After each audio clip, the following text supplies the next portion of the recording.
Guto, deixa eu te fazer uma pergunta de momentos de pista, né? Vocês estiveram juntos num momento muito tenso, que é o embate que durou alguns capítulos, Rossi versus Marques, até o momento daquela famosa cutucada, aquela esporada que o Valentino deu no Marques. Como é que foi cobrir aquilo, narrar aquilo, imaginar isso? Porque narrador tem instinto, tem algumas situações que ele ao mesmo tempo tenta não antecipar, mas imaginar o que isso pode acontecer. Eu imagino que você não imaginava isso, ou até imaginava. Como é que foi narrar aquele embate quente, Marques e Valentino? E, aliás, esse ano vocês fizeram alguma narração em loco? Valência, por exemplo, que foi a final, que o Rossi teve que pagar as consequências desse chute?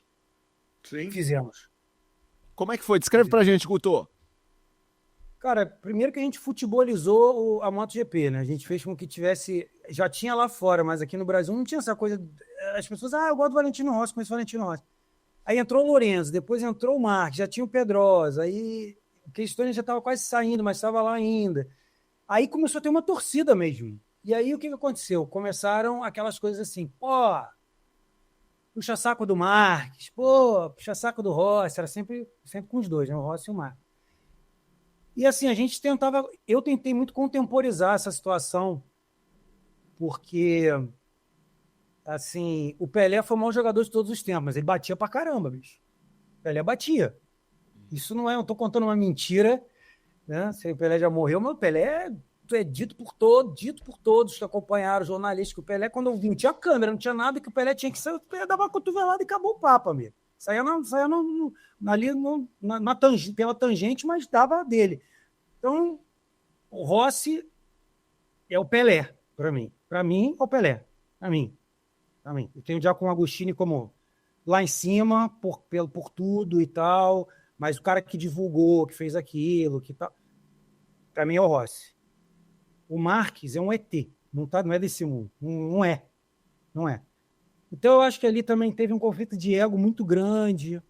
Eu acho que o Marques se sentiu muito decepcionado com o Rossi, pessoalmente falando, porque ele tinha ele como ídolo.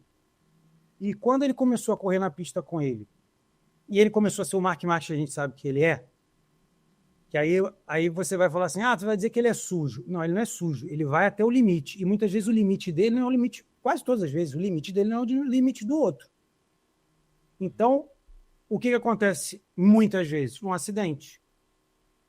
E esses acidentes que acontecem, tem piloto que leva aquilo numa boa e tem piloto que não leva e piora a situação. Você vai falar com o cara dentro do box que não quer assunto contigo. O Lorenzo era não tinha, podia pedir desculpa que não estava nem aí. Ele metia o dedo na cara, reclamava com o cara e acabou. Só que aconteceu com o Rossi. E assim, aquela coisa de jogar para fora da pista, aí depois o outro cutuca, aí dá um chute na mão, sabe? Assim, o negócio saiu do profissional e entrou pro pessoal. Então eu tinha que contemporizar a coisa muito bem contemporizada, assim, fazer de uma maneira que por mais que eu achasse assim, de coração, eu acho que os dois erraram. Por mais que eu pudesse estar para um lado ou para o outro, eu tinha que estar muito isento naquele momento, porque era um momento de rivalidade que existia, já tinha uma interação com o público de internet, então a gente já via muito essa coisa de Rossi e Marques, a gente já participou de alguns eventos, inclusive, e as pessoas me paravam, me chamavam num canto e falavam assim, fala a verdade, você torce pro Rossi, né? Fala a verdade, você torce para ele. Não torço não, cara, torço para uma boa corrida. Quem viu feliz é uma boa corrida, de verdade mesmo. Aí daqui a pouco eu ia para um outro stand, o cara me puxava, cara, verdade, fala para mim, é Marques, você é Marques. Marques, fala para mim, pode falar. Então assim, eu sei que também o Fausto também passa por isso e é difícil, porque a gente realmente fica entusiasmado com a corrida. A gente quer ver uma corrida top, entendeu? Eu fiz corrida aqui que, quando eu vi que foi, por exemplo, o Zarco que ganhou, e não tinha vencido até hoje, eu fiz uma corrida aqui na Sport TV, quando eu estava narrando aqui, eu fiz a corrida que o Zarco ganhou, a primeira. Pô, fiquei feliz pra caraca pelo Zarco. Nunca tinha ganhado, nunca tinha conquistado nada assim. E o cara, batendo na trave, é um azarado. Deus que me perdoe, nem gosto da palavra, mas é essa. E era um cara que tinha tudo, foi bicampeão mundial, foi para uma equipe que estava em pleno crescimento, e ele estava fazendo a equipe crescer, que era do Poncharral na altura e tal. Logo na primeira prova, o cara pegou a pole position, Pô, ninguém tinha pego ainda no Catar naquela época, ninguém tinha pego ele para moto satélite. A moto satélite também não era como é hoje, já era melhor, mas não era como é hoje. Então, o cara quando conseguir aquilo tudo, pô, no meio da prova, o cara toma um tombo, cai e perde a prova, e nunca mais o cara conseguia. O máximo era um pódio e, pô, suado, sofrido, sangrado. Então, assim, às vezes parece que você está torcendo para a pessoa, mas não está, você está torcendo por um pega bom mesmo, sabe? Você vê pontos, você vê corridas que você sabe que não vão dar pega. Não vão dar pega. Que pode, tipo do fim de semana agora.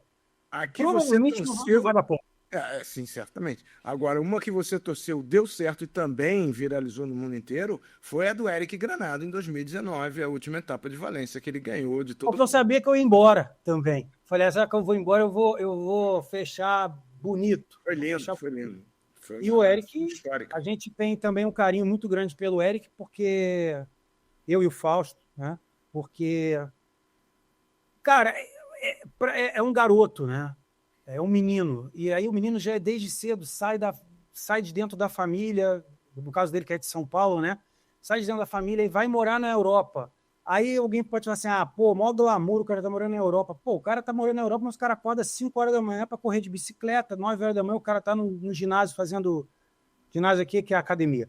Tá fazendo musculação, sai da musculação, aí o cara tem uma alimentação toda regrada, chega à noite o cara não pode sair com ninguém, então o cara fica dentro de casa sozinho, e no dia seguinte a mesma rotina para o cara pegar uma moto, e às vezes o cara não foi bem numa, duas, três, ou o cara não vai bem na categoria, que foi o caso dele da Moto 3, aí, pô, vem todo mundo descer o sarrafo no cara, eu falava, pô, isso é sacanagem, isso não se faz. Entendeu? O cara tá tentando... E a Moto E, o que aconteceu? Hoje ela é menos pesada, mas naquela época, pô, a Moto E pesava 200 e blaus quilos, né? 250, eu acho, né? 264, por aí. Alguma coisa assim, era para lá 250. E aí, cara, pô, o cara caía, não só ele, os outros também. O cara caía, cara, o cara levantava aquilo ali, cara. Eu falava, como é que o cara tá levantando, entendeu? Esse mamute, meu irmão. O cara tá levantando um mamute ali sozinho, pequenininho, porque piloto de moto é pequeno, geralmente. A exceção do Rossi, de um ou outro, um Loris Bar da vida aí, tal. Mas é pequeno, é tudo mais baixo, né? 1,60 m e pouco, 1,70 m. E o cara ali, cara, levantando aquela mão daquele tamanho. Você acha que esse foi o seu melhor momento na narração? Foi a melhor corrida que você narrou? Ou não? Pergunta boa, hein? Eu acho que eu tenho alguns momentos bons. Top 3. Top 3. Esse é top 3. Esse é top 3. Esse é top 3. Esse é top 3. Miguel Oliveira com o hino de Portugal. Porque me estreitou a minha amizade com o Miguel Oliveira hoje. O Miguel Oliveira sabe quem eu sou. Sabe que eu sou como pessoa até, sabe? Não tenho uma relação estreita de amigo, mas eu digo, quando eu chego no autódromo, ele me trata muitíssimo bem. Muitíssimo bem. E me estreitou a minha relação, e esse eu posso dizer que é uma pessoa muito especial, que é o Jorge Viegas, que é o presidente da Federação Internacional de Motociclismo. Eu tenho, assim, um carinho enorme por ele, porque ele me trata muito bem, ele tem um carinho enorme por mim também, um respeito pelo meu trabalho muito grande. Então, assim, foi uma narração muito marcante no meu... Assim, Sim, e a do Rossi que você cantou o hino, que foi a última vitória do Rossi. Mas recente. A do hino italiano, a do Dovizioso, que ganhou do Marques, uma outra que o Rossi que o Marques ia ganhar e ele diminuiu a... Mugello. Que ele diminuiu a velocidade da moto, que ele foi ganhar, o Lourenço passou assim... Você mudou o bordão na linha de chegada. Mudei o bordão na linha de chegada, exatamente isso. Mudei o bordão na linha de chegada. Falei, dá-lhe garoto, e entrou o Lourenço, passou. Aí eu mudei o bordão. Foi exatamente isso. Essas narrações, assim, algumas marcaram